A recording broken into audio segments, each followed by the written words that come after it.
Hi, I'm Dix Bruce, and I want to talk to you about this really good book. It's called Mel Bay's Rhythm Guitar Chord System. Now, I got this book, actually an earlier version of it, in about 1972, 1973. It cost $2 back then. It was the best $2 I ever spent. It's a little more expensive now, but adjusted for inflation, it's still a great buy. What it does is it teaches you 4-string chords, and these are chords that are used a lot in swing and jazz. You don't use the 1st string or the 5th string. And the book teaches you a position of that chord at 4 different places on the fingerboard. So one would have the root in the bass, one would have the 3rd in the bass, one would have the 5th in the bass, and one would have the 7th in the bass. So let's look at this right now on, say, a G minor 7. So I'm making this G minor 7, and I'm not using my 1st string, which I've muted with the back part of my 3rd finger. I'm also not using my 5th string, which I've muted with the back part of my 2nd finger. My root is on the 6th string. It's in the bass, and this is a G minor 7. Here it would be an A minor 7, B minor 7, C minor 7, and so on. Now the next form up the neck of this same chord would be the G minor 7 with the flatted 3rd in the bass, and I make that right here. Again, the bass note here is the flatted 3rd. The next one up would be with the 5th in the bass, and this is going to be on my 6th string again, and it's that position there. And finally, with the flatted 7th in the bass. They sound like this.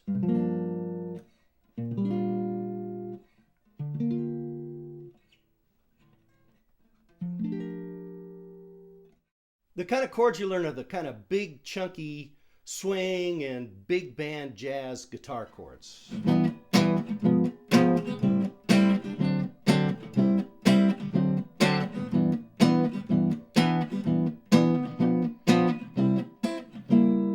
In fact, the original title was, in fact, I got the book right here, The Mel Bay Chord System for Rhythm and Orchestral Guitar. Look at it right there. This is my $2 one. I learned so much from this. It gave me a great system, a great way to approach all these songs. And years after I'd bought this book, and I'd actually done a couple of books of my own for Mel Bay, I wrote to Mel Bay and I asked if he'd autograph this book.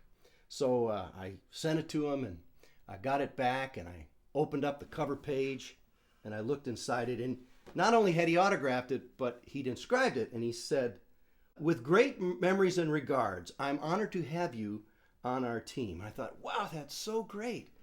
Mel Bay knows me, and he's honored to have me on his team. Then I looked at the salutation, and it says up there, "To Dick." So maybe I wasn't quite as famous as I thought.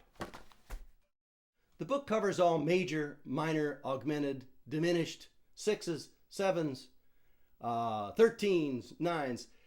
It really, any chord you need to know for that kind of music, it'll really help you with. And another thing that was really good is after I'd worked with the book for a while, I started to see the relationship between different chords and how by changing one note, you could make a totally different chord. So let's look at that G minor 7 again. So if I look at this note that's on my 2nd string, which here is a D, if I lower that 1/2 step, I have to rearrange my chord position to this. Now I've got a minor 7, flat 5. And it works similarly with all the other different positions of the chords that I showed you before. Another one, let's go back to our G minor 7. If I can raise the note that's on the 3rd string, this is the 3rd, and I'm playing a B flat here, I'll get a G dominant 7. So I have to, again, make a whole different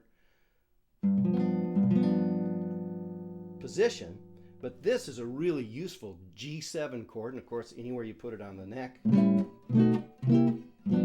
you learn one position and you get maybe 10 different chords. Let me show you one more.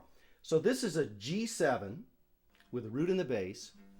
I can lower this 7th note, which is actually flatted 7th note, which is on my 4th string. If I lower that by 1 half step or 1 fret, I'm going to get now the G6 with the root in the bass. So I think you can see that Mel Bay's rhythm guitar chord system is really useful. These days it costs $6.95. You can check it out on my website, www.musicsnow.com. So long.